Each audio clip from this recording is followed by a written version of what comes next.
Greetings. Some weird noise out there. Probably not picking it up right now. This is the,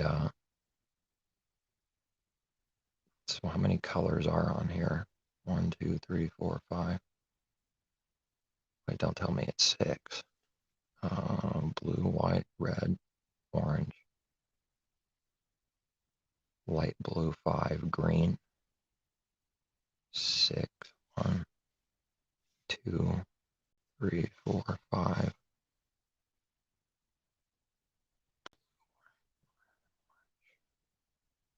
think there's 6. Would have been nice to be 7, not 6. But right now I probably should be getting some kind of sleep now, but there is no should or would. This is just what I put down inside the little tent for just a little bit of cushioning. And what good is that without the law being written in the heart from our Father and Messiah to, what's the connection here? The tent, like we can read with the temple needing to be orderly. And if you do this thing, boom, death, before understanding anything about it. We read that and have no clue what it means, and it's even sounding foolish. Or aroma going up towards the Father, sounding foolish for not understanding what it means. We have the example with the apostle. He's bringing out something, an example, using it, contrasting the real things, keeping the commandments in the heart, writing the law as he's able to do, only Father and Messiah, in our heart, a way to keep the commandments, meaning something, to keep in spirit, in the heart. And if that's not happening, then the law is no good. Someone puts themselves under the law and just being condemned constantly for not able to keep it in the heart. So the apostle's giving this example where he's contrasting someone without the law understanding what we need to understand what he's saying, the meaning, not proclaiming the law, teaching it as an example to contrast this important thing connected to all things. And the new covenant is writing the law in our heart. The Father writing the law, Messiah doing what Moses did in our heart, though.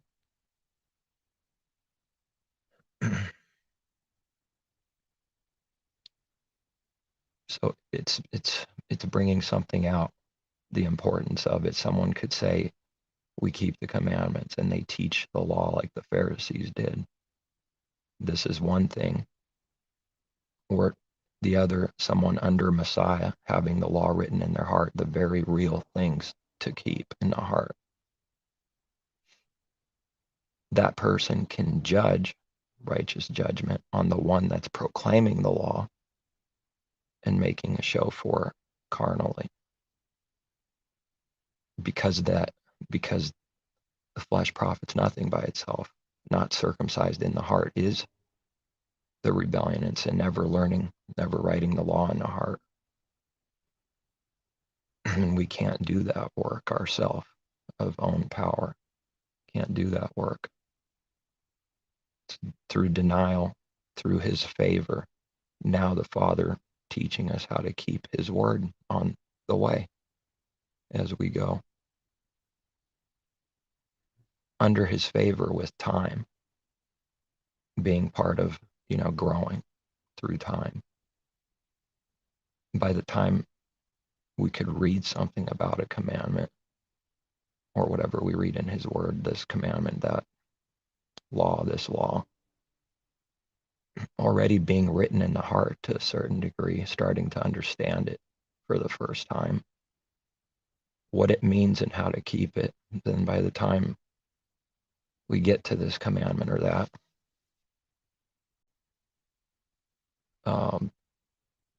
it's being kept out of understanding what it was always meant to be intended for.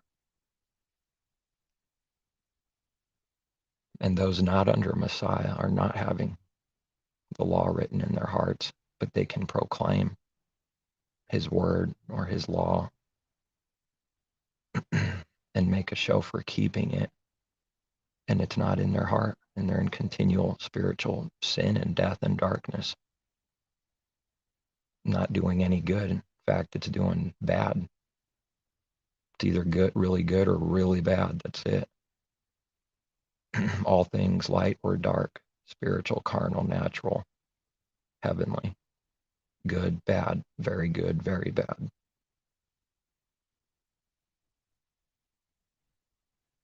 So then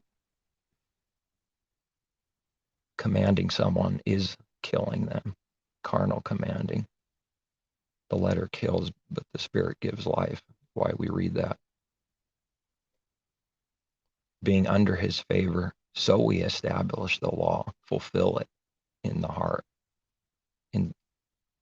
But when we only look like we're doing something, but someone's not under Messiah, having the law written in their heart, then that was never the purpose, then it's no good, zero, for being carnal. Not seeing him, not learning the commandments in our heart, which is connected to doing works towards people and self, sinning against self, connected to everything. That's important. I don't know where that scripture is right now, but setting the spirits free from prison. We don't learn what that means. It will already be some kind of lie and false thing. Our own understanding will be some kind of lie. And this obviously varies, so many divisions. But if it's not the real meaning being understood and kept, it will be some kind of lie. And so someone reads the letters and something comes to their mind, or they're thinking a lot, trying to figure it out.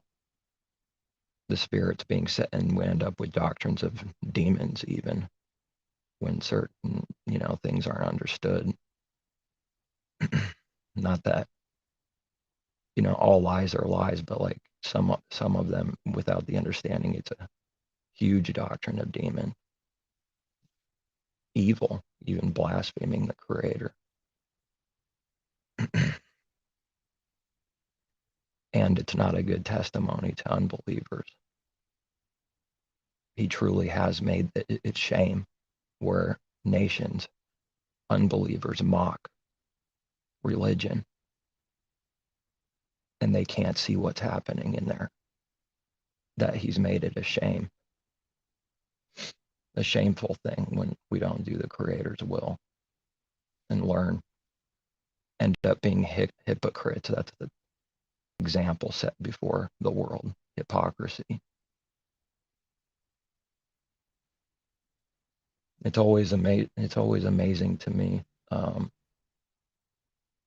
when he gives something for truth, understanding how simple it is, and yet we cannot see it unless it's given. Always amazing to me.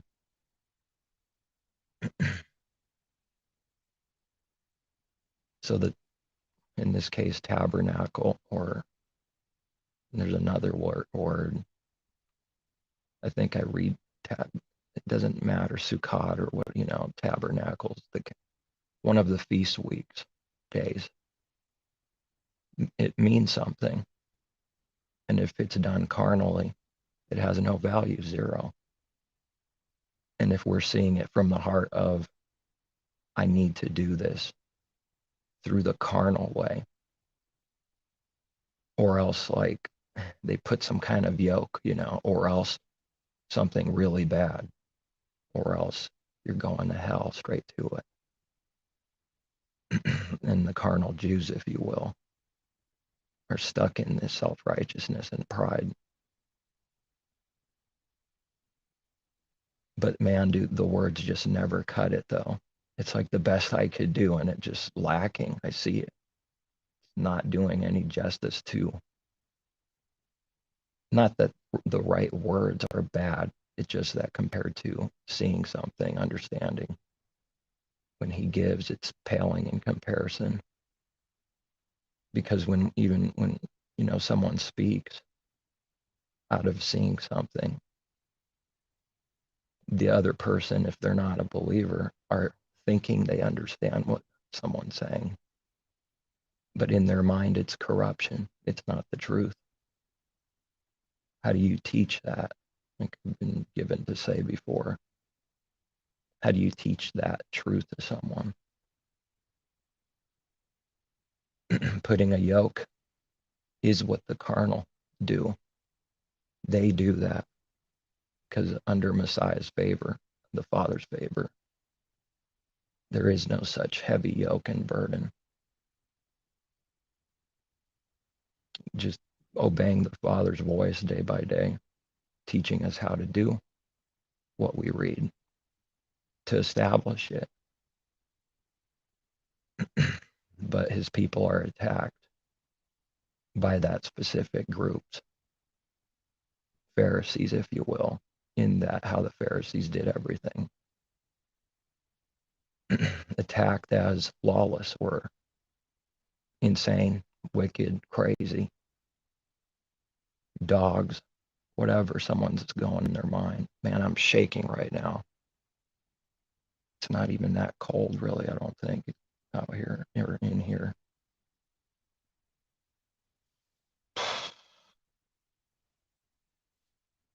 I wanted to say the first, I think I put first and last. That came to me recently. A little more on that. Like we read the first day and eighth day, and the first Sabbath and the last Sabbath, starting with one, ending with the other. In the beginning of the new creation, the end is the beginning is the end, declaring the end from the beginning. And Messiah speaks somewhere, and we read on the last great day. I believe it's this very feast week that we read of. That I believe that's what specifically he's saying. I'd have to reread it, I guess, but and 8 is like the last great day, and there's something with 7 and 1, or 7 and 8 are like one, and the 7 being spiritual rest in the Father from our own works, spiritually from our own works, connected to doing his will and not doing our own thing, our own works, just simply obeying, hearing from him. Then he teaches us how to do everything with the heart, something Israel never had before Messiah and the new covenant. The heart wasn't there, but we have to get the understanding of the scripture from above because they mean something, and if we don't, we'll end up with a lie and doctrines of demons, and most importantly, we won't live it, whatever it means. His people are destroyed for a lack of knowledge. You won't be able to live with zero knowledge. And yet knowledge by itself is no good. It's a fine line everywhere. You see two things, but the right thing is right down the middle. Knowledge is needed. That's the left. And then no knowledge is the right, but the middle is knowledge to do good works. They're connected, and that's right down the middle, narrow. seeing spiritually that the path is narrow. It's something like a narrow, like a railroad or something, straight and narrow. And you could take one step and go to the left or right. The middle thing, the truth, needs to be given. Otherwise, it's a blank. Therefore, a carnal man will only see left or right, and it will see carnally, left or right. Someone doesn't see that hasn't, been given, for example, the middle spiritual thing. Therefore, it's their mind has nothing to do with whatever the Father's giving for truth, whatever it means that he's giving us. An unbeliever can't see it.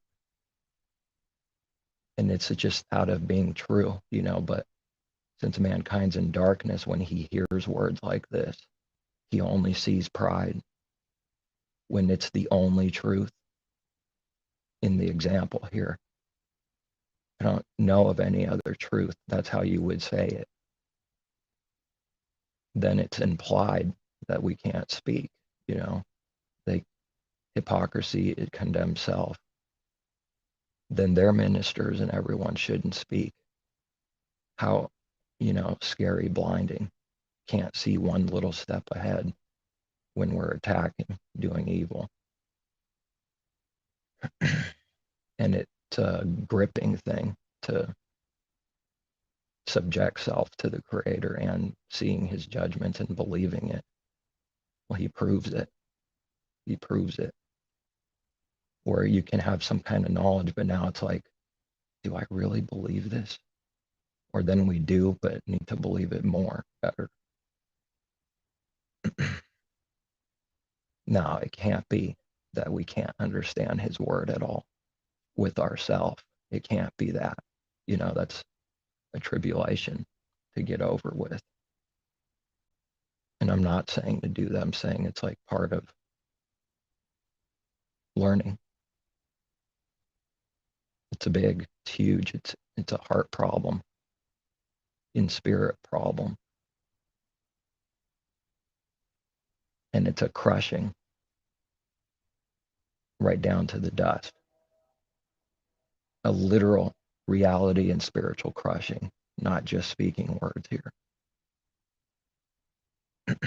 Because when we start believing whatever is true he gives us, we don't know of any other way. We know what the rebellion is to the degree that we've been given. It's either that or this. You can desperately look for a third way or fourth or fifth, and it doesn't exist. So then the disciples are offered, do you want to go? Do you want to go away also? Like the rest did, the many. And they don't want to. The only thing to go back to is darkness and death with zero understanding, being blind continually. And to add to that, you never know when your life might be taken. But I see how the Father does good carnally to carnal people, where their life has been spared many times. From hearing, people speak, like close calls. I'm pretty close to the train railroad here. I like the horn, not saying that because of that something is true. The horn just confirming, but not literally confirming by itself, just something. So we read the tent of meeting. There's like a door in the tent. It's not like a house door, but I've done that a lot because it's like just in case someone sees or hears something and they're ready to attack. But for his people, I wouldn't say that as if they're that ignorant, no intention to do that. But it's amazing because that is what happens all the time. when people hear anything that's good and true. Like we're becoming aware of their attacks and devices and how they do it. And the apostle talks about it. He says, being aware of his cunning, like crafty devices, of being aware of it to not be deceived is the purpose.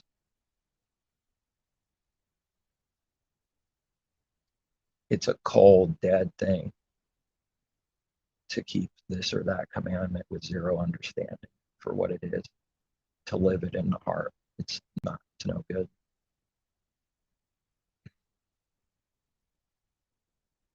It's like that's the lower heavenly thing they need to become one with, or the earthly thing needs to become one with the heavenly. It's pointing to the higher thing, the real thing for our heart. It doesn't point, no commandment points towards itself all by itself. It points towards the above, and there's something with it, the above, in a different way, pointing down like to the lower thing. And even this is like something he shows me where there's balance and no boasting going on. It's a strange thing to like say or see when he gives this, because what it's going to sound like we're saying like a tree is boasting as if it's like a human speaking, but that's not the understanding. Although the trees do clap their hands, we read. Man is likened to a tree in one way and understanding, starting small, growing, and the wisdom of the tree is its many branches. And they're all connected to the stump, which is connected to the root. That means we can compare his word anywhere from one place to another when the understanding's given, spiritual with spiritual, because the tree says so. But it's not because the literal tree says so, but it's like from seeing something he gives because it says so. And if you can do that naturally, then there's a way spiritually. You could pick any branch on a big tree and find a connection to the one that sort of looks far away, like taking things out of context would be and probably a common accusation. They break the natural wisdom of the tree that it's showing the Father's wisdom. They can't see the importance, see mankind that's not hearing from him. It's not important, and they don't see the meaning, and it's not important. So the proof the Father gives us is never proof to an unbeliever. That's a tribulation. And when we start knowing these things ahead of time, teaching, like not being understood, accused a lot, attacked, already becoming aware and knowing in advance, who would still want to do good then? See, so that question brings up man's heart as selfish and corrupt still. His truth and reality is going along with the doctrine without pride and partiality and everything else that's evil. I mean, that's how I'm given to say it.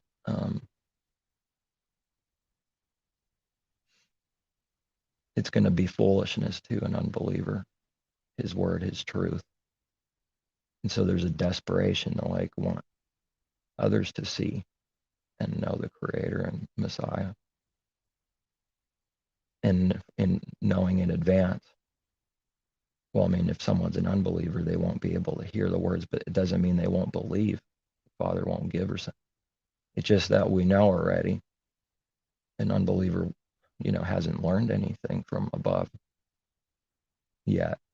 If they're an unbeliever, why would you do good? Because the intention is supposed to be wanting good for others, in that we want them to believe, hoping in this way, wanting good.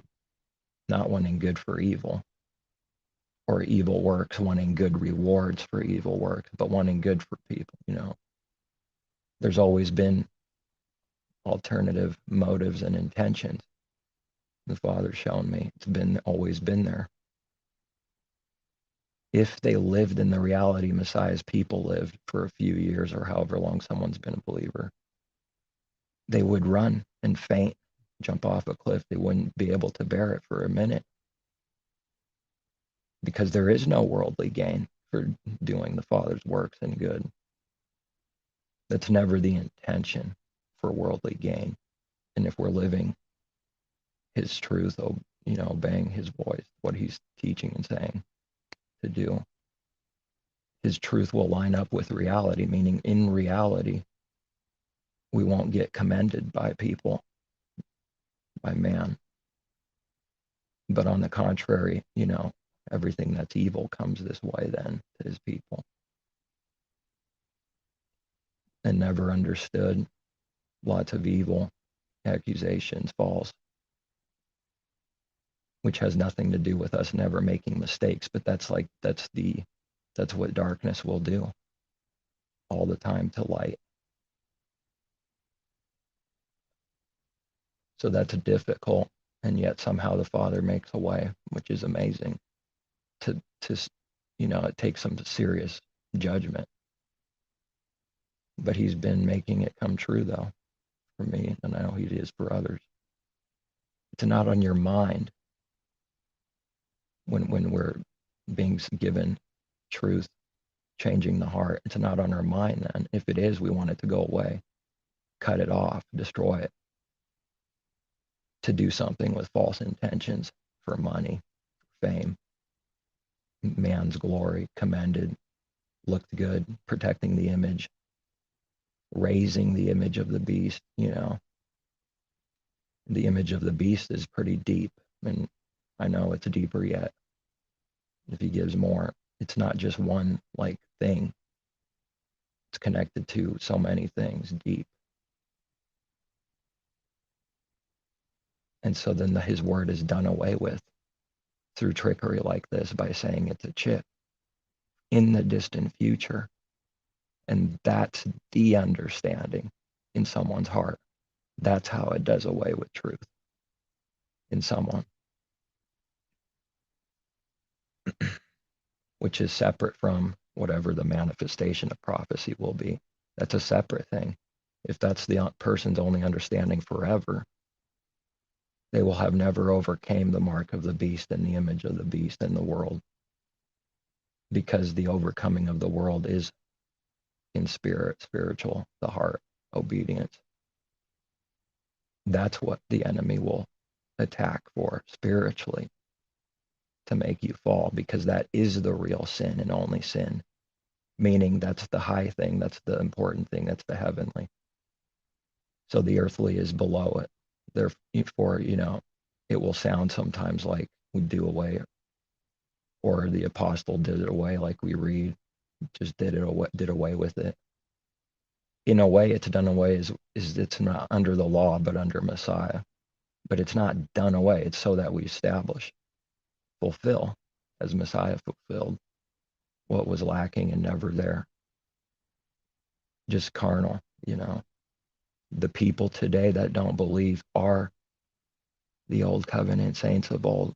They are the religious people and Pharisees and the different divisions that there, has been. And the old covenant saints would be converted if they lived all the way long enough till Messiah, till the Spirit was poured out. But speaking of them before being converted in this specific way, receiving his Spirit with power, carnal man is like that of old. The Father, this is so extremely offensive to the world, who, especially specifically those who say they believe in, they just have nothing, they don't know him, and just even bluntly doing away with commandments.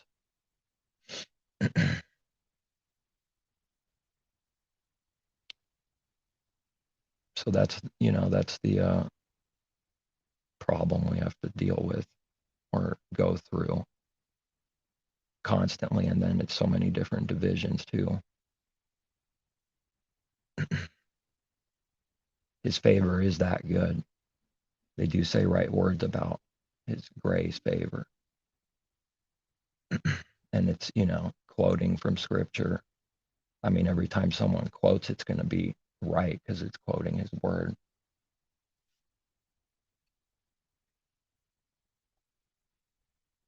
But without a heart, without his spirit, man doesn't have that love of the Father's love. He has whatever he thinks love is. He has the devil's love, which is no love at all, just lust and lots of confusion. This doesn't mean someone will be sad if someone they know dies. And so, saying that because there would be an attack, assault, and that would be the answer, not speaking about that. But what I've seen happen and what people do is they need to make his people speak of that so they can throw it down. If we're not speaking of it like people will accuse, then they can't throw it down. Then it'll become even more desperate what people do to throw it down. It'll be worse. We'll see more sin right before our eyes because someone's not expecting that. They were ready already to throw someone down, throw some truth down by attacking like that. Asking questions not out of sincerity or care to want to know what it's good and true and do, but asking the question to try to find a trap so they, can put you in a ditch and throw truth down. That question was never good then at any point. It was a evil work, but it looked good. It looks like someone's caring, asking question, This is done in so many different ways.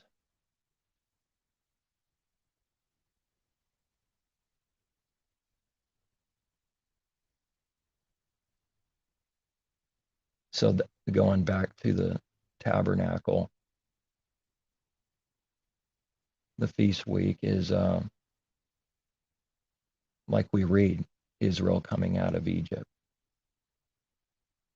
And his people are supposed to are connected to the olive tree, Israel. They're not disconnected. Connected to those people back then because they all have the same creator. But his people in this, not that those that aren't believers now are not from the creator, like in a different sense and way, but his people specifically, Jerusalem, New Jerusalem, supposed to be and are connected. Going even back to the old covenant saints. Grafted in, like we read, Exodus, Leviticus, wherever we read multiple times. The native shall have one law. The alien or stranger will have the same one as the native. So then the apostles actually teaching out of his word, but given understanding from above, but teaching out of his word. It was true already. But the spiritual reality didn't come. The revelation and unveiling of spiritual things, real sin, the heart was sealed, and then when we see this, it becomes very offensive because whatever truth is, it will attack everything that's a lie. If they let one doctrine get attacked, not speaking out of attacking, doing evil, but the truth conquering, destroying, threatening a lie is what it will do. It's the truth. If it breaks one of them, evil isn't like a bad tree connected also. Then it will break all their other doctrine. That's why they have to be so resistant, stiff and cannot break down to open the eyes to see even a little bit one teaching that's false, because then his truth goes out, and it's like a sword discerning the thoughts and hearts of men. It will start attacking all the evil branches. But evil and lies does that to good and threatens it like this, in this way, where someone, all they have to do is creep in one massive lie, and because everything's one and connected, it will attack everything that's true, whatever is true, and any teaching, and it will already start doing that and grow corruption. So what it takes is a very small thing then. But seeing when we speak like this, it's going to sound like that we're putting pressure on someone, because they one thing could take someone down. So then someone might say, wow, what, are you perfect? See, that's the only thing things like that, not asking out of care or want to do what's right, good, do the Father's will, but asking to put a yoke, perfection, on someone so they can yank it and throw it into the sea. They don't know what they do. They're doing it. People do this. They, as in anyone, unbeliever, many different religions and, the church world. Their one doctrine is enough to start growing like a cancer in someone to destroy everything. It's like the moon saying you see. Messiah says, if you didn't say that, not with words when Messiah speaks, with their heart, because someone could go, I didn't say that, but their heart's still saying, I see, I'm not blind. As long as someone's heart is saying, like the Messiah, this is the judgment, as long as someone says they see, they'll be made blind, and those that are blind, healed. You say you're blind, he heals the blind. He didn't come to heal the unrighteous. He didn't come to heal the righteous. It's like a righteous mockery, because there are none righteous of self. It's a mockery when we read, which is offensive also, because mockery is only seen as evil in this world. In the heart, it can't see good mockery, righteous mockery, taunting. What was that thought? Those who say they see, they're good as they are. They don't need healing. It's what's being said in the heart. So let it be according to the word. Somehow the Father's sovereign, and yet what we do, it's like accountable still, but he's still sovereign. It's not man having like this rebellious free will. But nevertheless, what we do, everyone's judged by their works. You could say accountable then, not responsible for creating sin and bringing on the curse, as if Adam and Eve had that in their heart. Let me do this. Let me picture what it would do. Yeah, I think we'll do that. They just got blinded and deceived. In that way, they bring it on, but with the intention of the heart, understanding. The natural man doesn't understand anything he needs to yet. It's just simply getting deceived and taken, showing the Father's power. But whatever power the enemy has, man has way less than the enemy. If we don't have the Father, we're already deceived under the enemy, the devil, and man's an enemy of the Creator himself. The flesh is enmity. Spiritually like one, to be of the devil, sold under sin.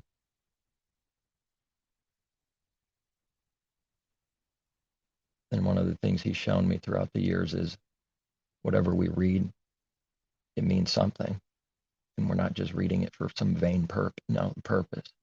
Bought back for a price is real. It's seeing the heavenly understanding about something, like sold under sin, bought back for a price. Maybe that's why we read about concerning Abraham, flesh, kingdom. Bought, something is bought,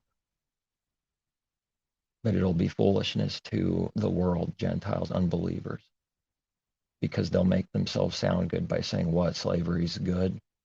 They're not understanding the true spiritual slavery to sin, and or how the kingdom, they're not just dumping evil onto his word so that it makes them look good and throw it down. But the person that does that makes themselves look like they understand. Who's going to question the person that says, wow, that's wicked, God wants slavery or something wicked? It's protecting self already knowing how to do this nasty thing, as we've all done it, the very things we need to overcome. And this is done a lot with all that spiritual thing that's done. Could be applied to just, all kinds of things, anything, basically. Any teaching, any truth be attacked like that.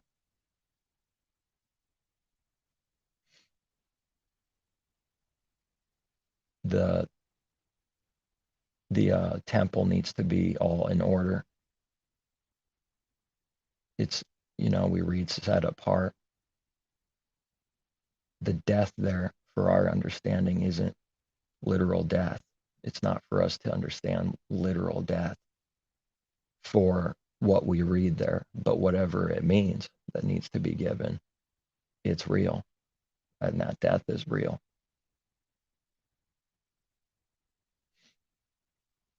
The carnal man only understands don't murder, as in don't literally murder people with blood, or kill someone by, without blood, but still. But it's easy to make self sound like someone understands more than that. That's not a believer, but in their heart they don't. All that other talk is like some serious confusion covers. Because I know I could go back and see that's what it was. I didn't understand murder. How does someone understand murder when they do it every day without any change? Hatred, carnal hatred is murder. And if someone's doing that every day, heck, if it's even once a week, it's not really about time. It's just continual, never repenting. How can someone say then they know what murder is, don't murder means? Well, I keep that. That's how easy it is to be deceived. Oh, I keep the Sabbath. Done. Speaking out of the carnal thing, though, with no understanding, no heart. My goodness, this world's so dark and blind. It's frightening at times, like specifically at times. But in a way, it always is, because that's what we were blind in Egypt, spiritually, working for sin. Connected to the world and working, in this way, it's like one. But then it might sound like we're putting, you could be accused for putting a yoke on someone. Oh, you can't work. You can't work. Oh, you got a family? You have to, beg people the rest of your life on the street. You can't work. This is nasty. Nothing to do with that. We're coming out of Egypt with the heart. And, things change over time, even literally, as the Creator does whatever he does, moves someone, learning, growing, coming out of this world for real in our heart is a real tribulation, and it's real. But everything that he gives, mankind can easily go, oh, yep, I know. Yep, I do that.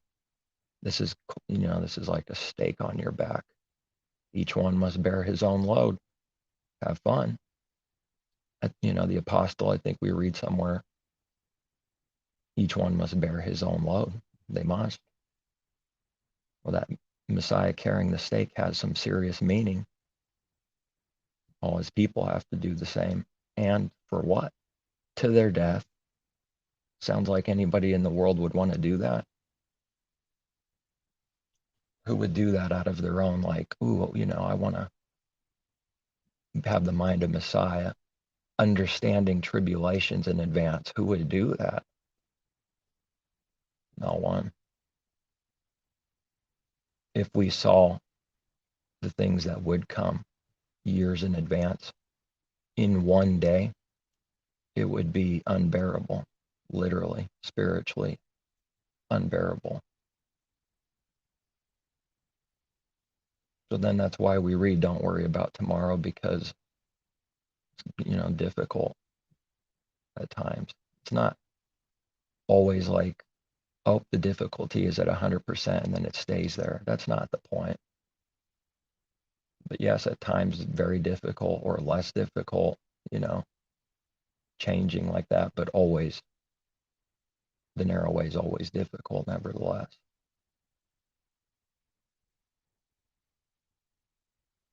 When he gives his people understanding, we start learning and knowing we need his favor, because like we literally need it, acknowledging we can't do what's required, the perfect thing in our heart of self.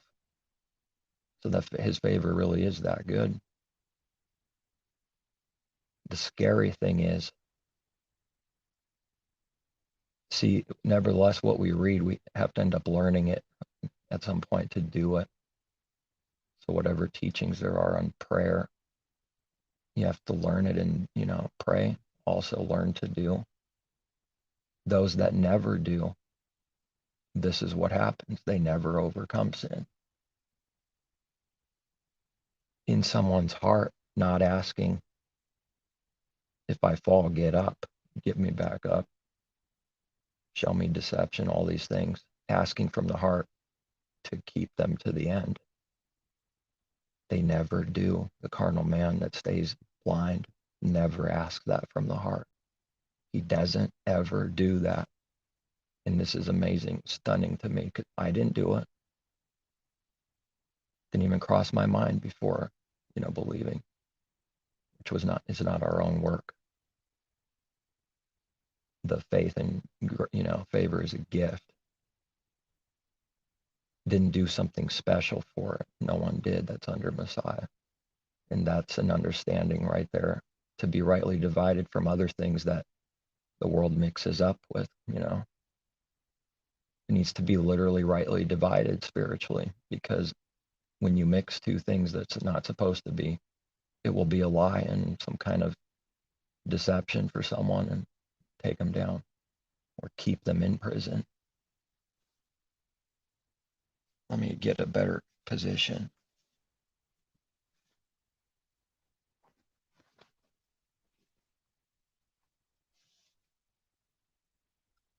So then I know those that are under Messiah, they wouldn't want to abuse his favor,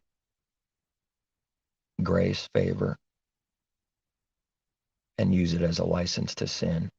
They would start fearing that because of judgment. Because if we do that, we know he's without partiality. This would be mocking him spiritually with our heart, playing games.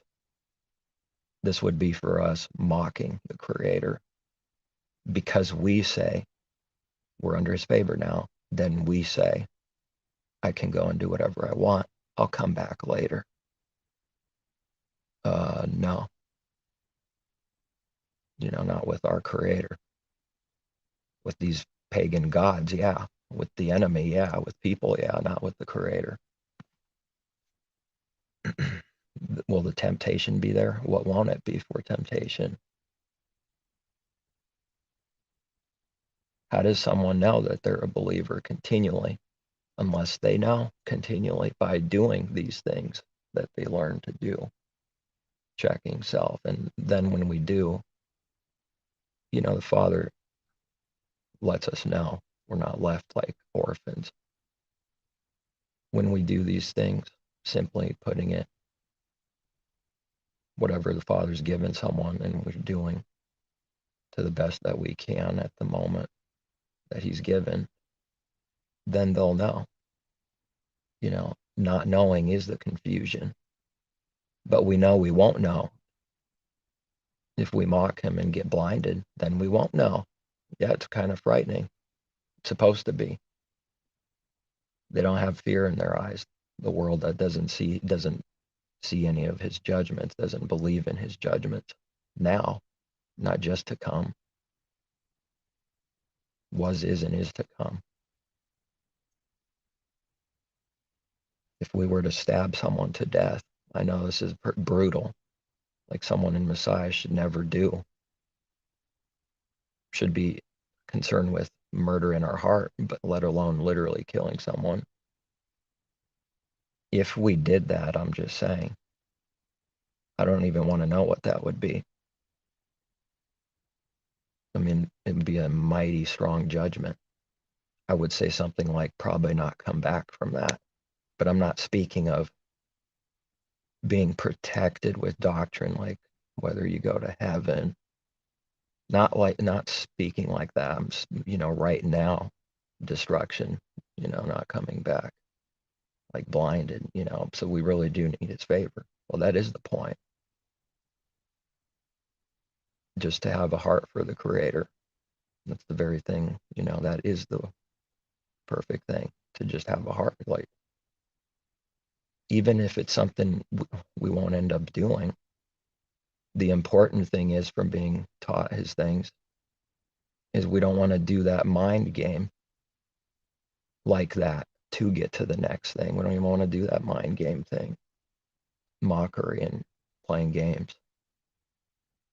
It doesn't matter that whoever the elect are, the Father knows. That has nothing to do with reality for us checking self. We can know that, but in fact, anything that's false will take them down with some false peace and confidence by saying, if you believe Calvinism, you're saved.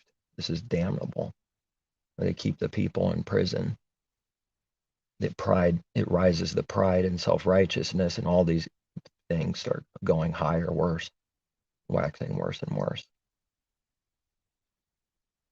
So then this teaching of His sovereignty is, I see it's true, and yet we also can't mock, and play these games. I mean, it's almost as if the many never believed the Creator even existed. That's the works I see. How could someone do these things continually unless it's like wood or stone?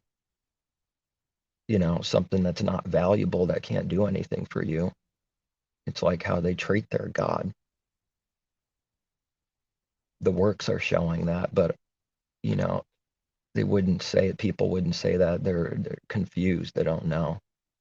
But if we speak, it's like, okay, you don't know. That's fine. None of us know anything in the beginning.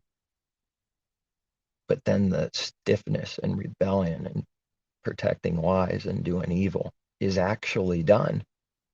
And we can never say it's never done. And so what do I see? I see no excuse. Who is this Father, this Creator, so stern, brutal, evil Creator, That's what it would appear to flash when He's not. The sternness and the mercy, forgiveness, kindness, but also stern. But can man comprehend that stern with the Creator is not an evil thing at all? It's a good stern, not as in wicked, with wicked wrath, man's wrath. No, nothing to do with man. He's not man. He's not a carnal man, thinking like people way above.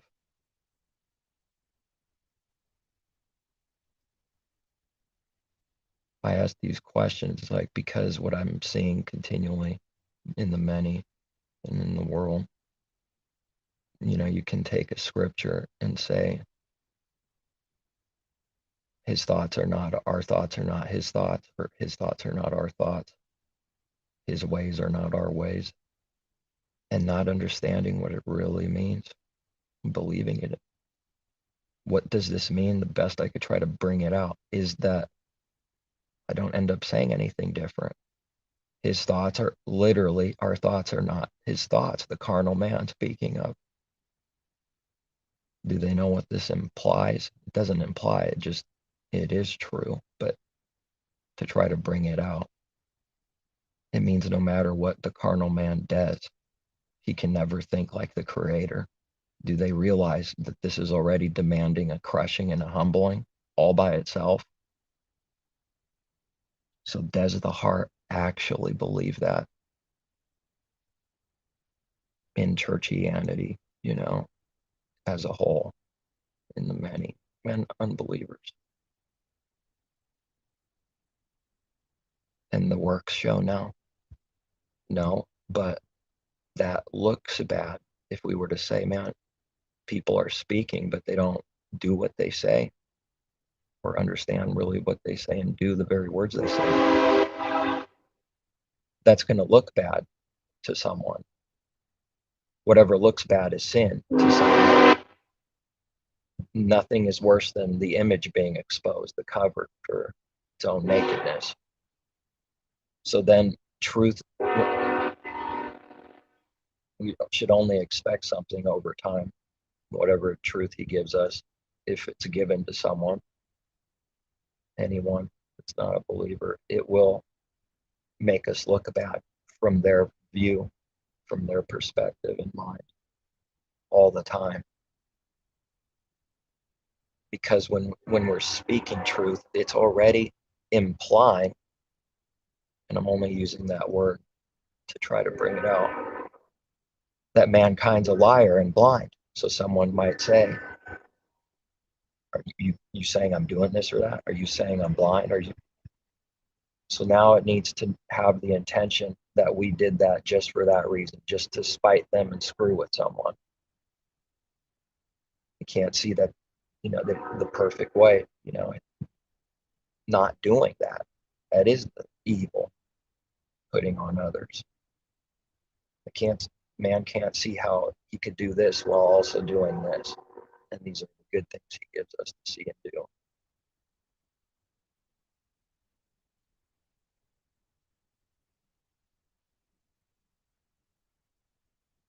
I mean, once again, the words just don't cut it by itself. Speaking of seeing things and people's thoughts, intentions, self, everything, looking, searching, if we were to say hell is a lie as it's taught to all those that claim to hold on to that, torturing people forever and ever, that hell, not the true Gehenna judgment and what it meant, but their hell version. It's going to make us look bad because the only reason we could be doing this is the intention to throw them down and make them look bad. That was our intention. See, that's what it'll be perceived as. We went here, we went there just for that reason, and that's it. That's difficult, man. It's very difficult to see constantly.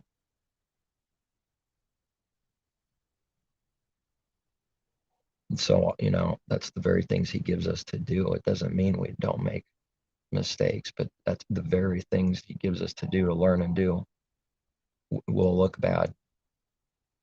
Because then the enemy will say to his people, this is why you're doing this, with that intention. That's how they'll make it like, are you saying this?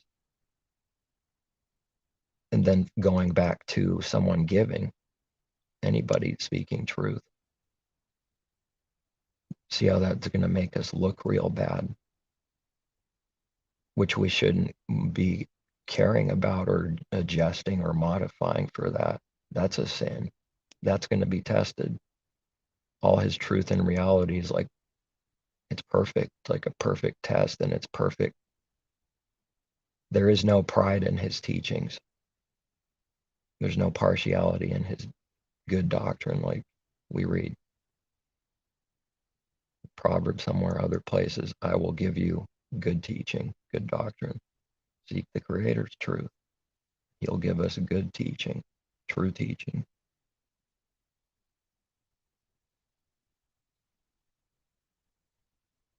But, that pride that everyone has,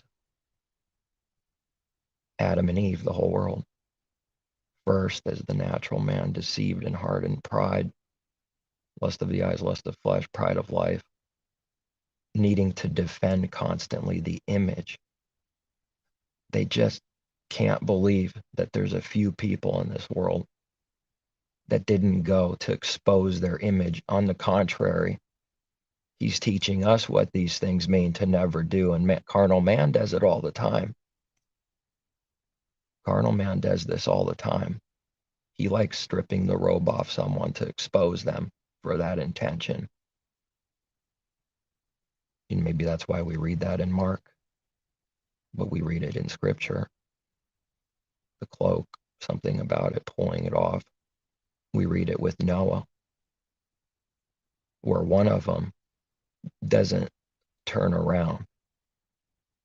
He's looking for the intent to make fun of, laugh, wanting evil, wanting someone to fall. As Noah's an example of making, sin, mistake, getting drunk, wasted. And the other two walk backwards, wanting to help. That's one thing. But the backwards is connected to wanting to help with no intention to want or look evil towards, want that for Noah, and or for themselves to laugh and point the finger, condemn, lower him to raise self up. Walking backwards is spiritually one with the good intention. It can't be divided. They walk backwards because of that intention. The other one that didn't, we just read he's straight up just, I don't know if we read these laughs. We might not read that right there, but that's what the mind and heart's doing, though. But see, he's not caring. This is the evil way is also one to these two things. There's that, or there's the other way, the evil way, which is not walking backwards because they want to see someone in sin and fall because they're in a lot of sin. It doesn't actually make someone better. It doesn't fix them, but someone thinks it does already in their heart because the works keep happening over and over. How can someone do something over and over and not actually believe what they're doing? So it's like watching out righteous judgment because someone says something, but that doesn't mean anything by itself unless the works line up with it. Now that the man not turning around backwards, he could say, no, I didn't have any bad intentions. The works proved he did in this example. He looked and saw and didn't care to go backwards. Happy to see someone fall. Sin, nakedness exposed, sin, shame of their nakedness. The spiritual things we should be learning from above on that scripture. Which also doesn't automatically mean getting drunk is okay now. It's just that the spiritual higher heavenly thing is the understanding that needs to be given. What about being spiritually drunk? But someone doesn't get drunk with alcohol, literally. Does that mean they're not spiritually drunk? How would someone know unless they know what spiritually drunk is? Start learning it. How would someone know unless they are of the Father wanting to do his will, learning these things? But we're speaking from a blinding and deceived. Carnal man's not speaking from that belief already first. speaking as if it's already true, like so often speak like that kind of way, as if one thing's already true, that it's established. See, but that very thing that's established is not inside the mind of darkness. Therefore, it's not established, not seeing it. It's never any proof. Proof is only looking good. It's at the end of the day, to simply put it in words. It's a frightening thing that the enemy masquerades as a messenger of